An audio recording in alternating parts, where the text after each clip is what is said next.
My fiancée shared a picture of herself perched on her former boyfriend's lap, accompanied by the words, "Sometimes you just miss the good old times." In response, I put our engagement ring up for sale on the internet with the heading, "Engagement called off. Ring available. Send your offers." She only discovered it when her mother phoned her in a complete panic.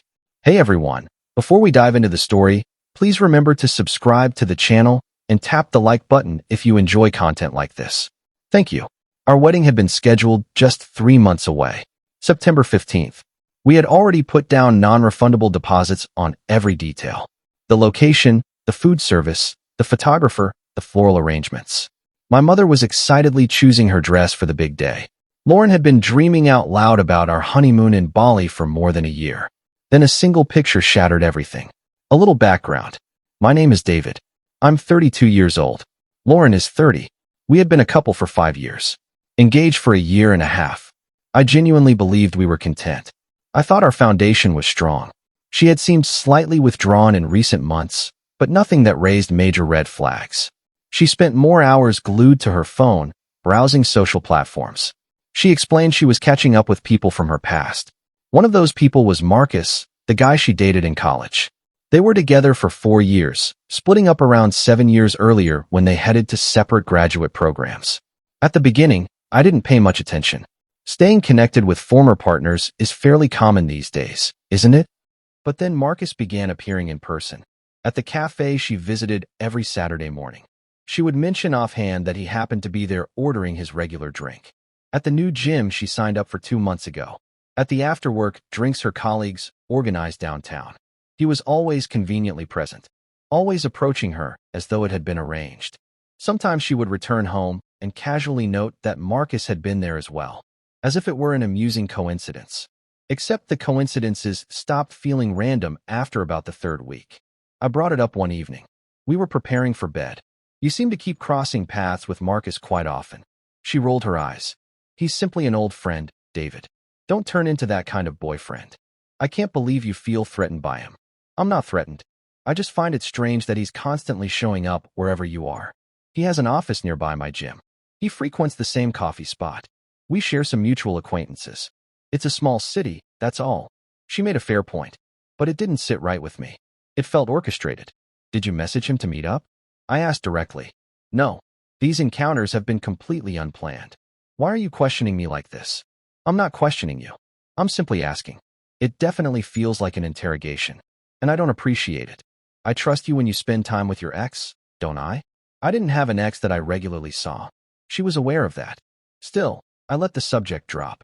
I didn't want to come across as insecure. I chose to trust her. That turned out to be my error in judgment. The picture. It was a Thursday evening. Lauren told me she was heading out with her girlfriends to a nightclub in the city center. I had no cause to doubt her. I stayed in, played some games, and turned in around 11. Close to 1 in the morning, I was woken by my phone vibrating repeatedly. Instagram notifications. Lauren had uploaded fresh pictures. I opened the app, still half asleep. The first image. Lauren with her friends at the club. All glammed up, posing happily for the camera. Typical. Second image. The same group seated in a booth, dancing and laughing. Third image. Lauren sitting comfortably on a guy's lap. That guy was Marcus. His arm rested around her waist. Both of them grinning widely. Her head thrown back in carefree laughter. They appeared completely at ease. Close in a way that felt personal. The caption underneath read, "Sometimes you just miss the good old times, smiling face with smiling eyes." I stared at the screen for what felt like forever, as if staring harder might somehow alter what I was seeing, as if I could be misinterpreting it. I wasn't. By the time I processed it fully, the post already had 47 likes and comments were flooding in. "He's handsome." One friend wrote, "Yes girl, get it." Another cheered. Heart emojis everywhere. One of her close friends commented, "Living your best life, smiling face with hearts." I messaged Lauren right away. "We have to discuss that picture." She didn't reply until 1:47 a.m. Still out with the girls. Having an amazing time. Still out. Having an amazing time. While perched on her ex's lap. The following morning, I raised the issue again over breakfast coffee. About that picture from last night. You sitting on Marcus's lap. She let out a heavy sigh. It was only a silly snapshot, David. Don't make it strange. Don't make it strange. Lauren, You're sitting on your ex-boyfriend's lap. At a nightclub. While wearing my engagement ring. It wasn't anything serious. You're overreacting. Then what exactly was it? I'm heading to brunch with mom. We can discuss this later if you insist on being dramatic. She walked out. I remained at the kitchen table with my untouched, cooling coffee and opened the picture once more. Sometimes you just miss the good old times. The choice. I wrestled with my thoughts for 2 full hours after she left. This wasn't merely about the picture. It was the accumulation of months of accidentally encountering Marcus. It was her brushing off my worries as paranoia. It was her spending an evening at a club with her ex, sitting on his lap and sharing it publicly for over 1,000 people to view, believing that was acceptable. It was realizing I was planning to marry someone who considered this behavior okay. I walked to the safe and retrieved the engagement ring. 1.5 carats. Custom design band. 14K white gold. I had spent $12,000 on it. Taken 2 years to select the perfect one. Purchased it long before the proposal because I wanted absolute certainty. She had worn it proudly for 18 months and shown it off to everyone. Posted countless pictures of it. Made it a central part of her online persona. I examined it for a moment. Then I picked up my phone. The listing. I opened Facebook Marketplace and started a new post. Engagement ring. 14K white gold with 1.5 carat diamond. I photographed it professionally against black velvet. It gleamed flawlessly. Stunning. Valuable. I composed the description. 14K white gold setting featuring a 1.5 carat round brilliant diamond solitaire. Pristine condition. Lightly worn. Includes original appraisal paperwork and certification. Priced at $9,500. Well below market for fast transaction. Then I crafted the title. Engagement canceled. Ring for sale. Send offers. Comes with too much emotional baggage. My finger paused over the publish button. This action would be irreversible. Once posted, everyone would see it. Her relatives. Her circle of friends. Colleagues. Complete strangers. The situation would be crystal clear. I published it regardless. 2:14 p.m. on Friday. I also shared it on my personal Facebook page using the identical wording. Visible to my 1,200 friends. Within minutes, inquiries poured in about the ring. Serious buyers. One lady mentioned her daughter was soon to be proposed to and asked if it remained available. I replied that I would confirm by end of day. Then I waited. The phone call. Lauren didn't notice until 4:47 p.m. She didn't see it personally. Her mother rang her directly. Not a text, a call.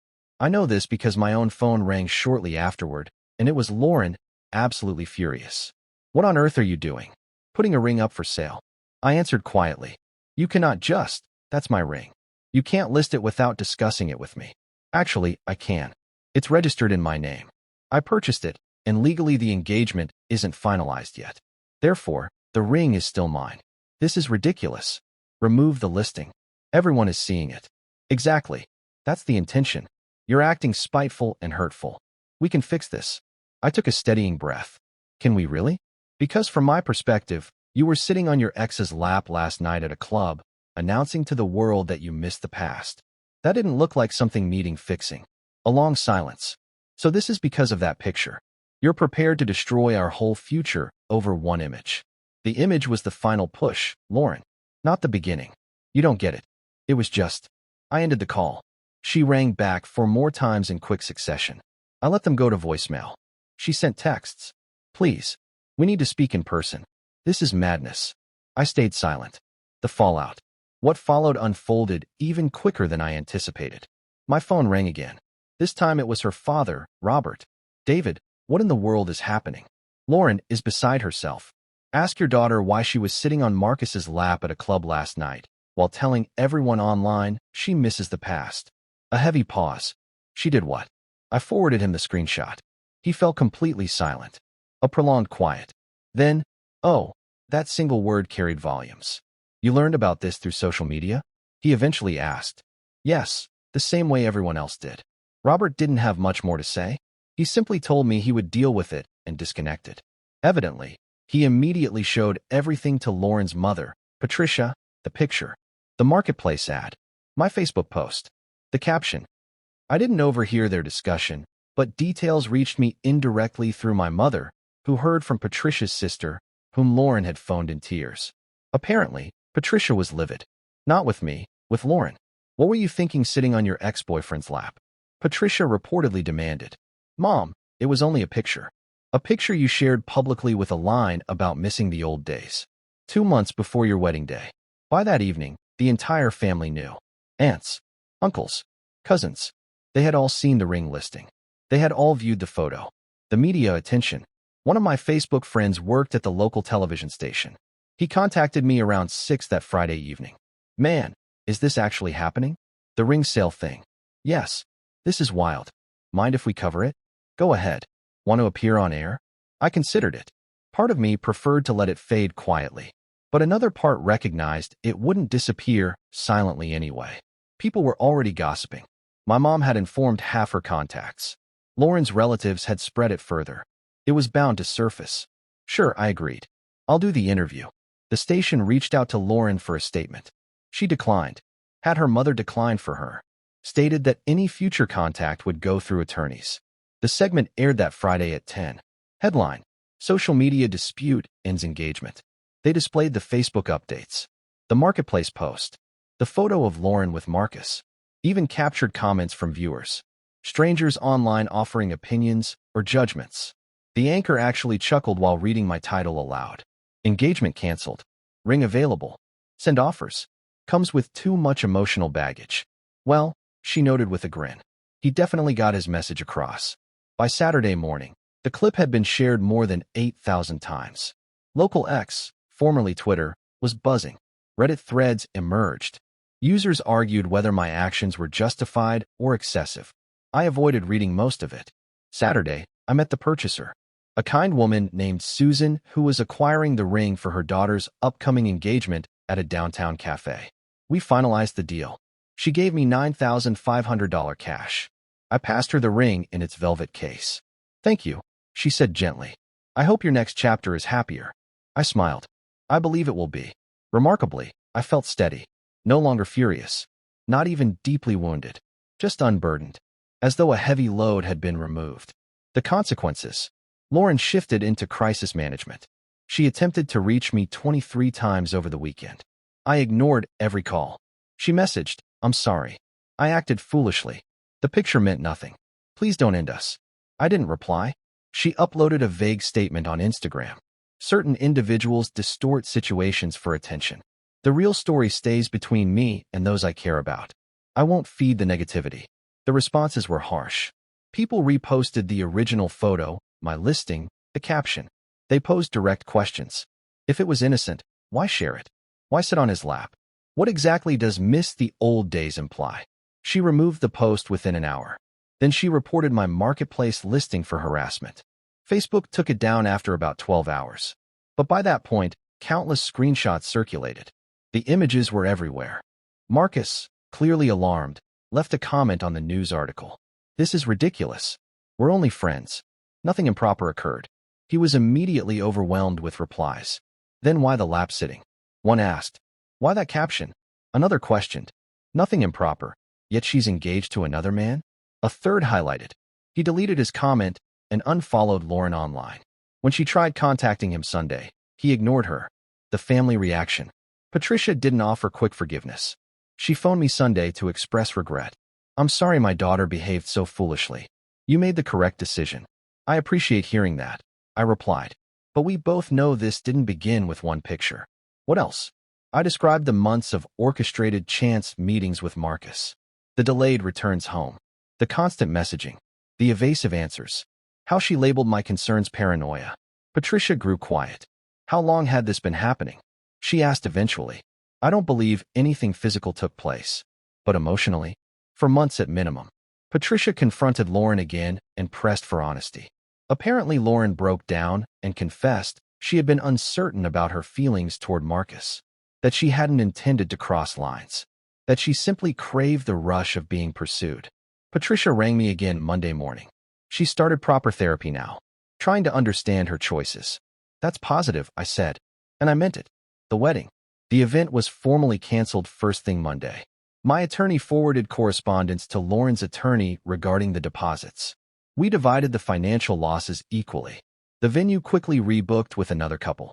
The catering company secured a replacement event. The photographer found a new client needing September 15th. Life continued forward without our plans. 3 months on, the local news piece eventually faded. It enjoyed its brief viral moment. Then attention shifted to fresh stories. Occasional Reddit discussions still surface. Was his public response appropriate? Users debate. The majority support me. Her actions were disrespectful.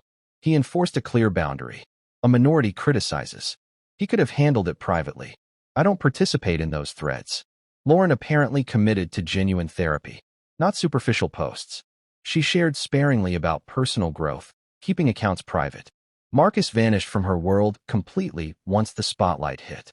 It seems he only enjoyed the excitement of something unavailable, not the commitment of an actual relationship. The ring now belongs in another woman's collection, adorning someone else's finger, part of a different romance. I'm doing well, seeing people casually. Nothing serious yet, but no hurry. My friends believe I managed it ideally. My parents feel proud. Even a few of Lauren's relatives privately agreed I acted correctly. The reflection. People occasionally ask whether I regret making it public, whether I should have ended things discreetly without causing her embarrassment. Here's my perspective. My goal wasn't humiliation. My goal was refusing to conceal the reality. She decided to share an image of herself on her ex's lap with a caption expressing nostalgia for their past. She broadcast that to over 1,000 followers. I merely announced the truth. The engagement was over and the ring was available. Some label my approach harsh. Perhaps it was, but it wasn't dishonest. I didn't fabricate details. I didn't inflate events. I presented straightforward facts. And sometimes declaring facts openly carries more weight than enduring quietly. She demonstrated that by posting her picture. I simply applied the same principle more decisively. Now, 6 months post-breakup, Lauren sent me one email. Subject, I'm sorry. She expressed regret for the picture, for her conduct, for dismissing my earlier worries. She admitted to emotional infidelity. She explained therapy helped her realize she sought external validation from Marcus due to her own insecurities. She didn't request reconciliation or forgiveness. She only wanted me to know. I read it once. Valued the accountability. Did not reply. I had already moved forward. The ring has a new owner. The wedding never happened. The relationship ended. And I'm at peace with that. Because I gained an important insight. Sometimes the strongest reaction to disloyalty isn't vengeance or quiet suffering. It's plainly stating the truth loud enough for all to hear. She shared her version publicly. I responded with mine in the same manner. And that changed everything. Thanks for watching. Please subscribe to the channel and hit the like button. What are your thoughts on this story? Let me know in the comments.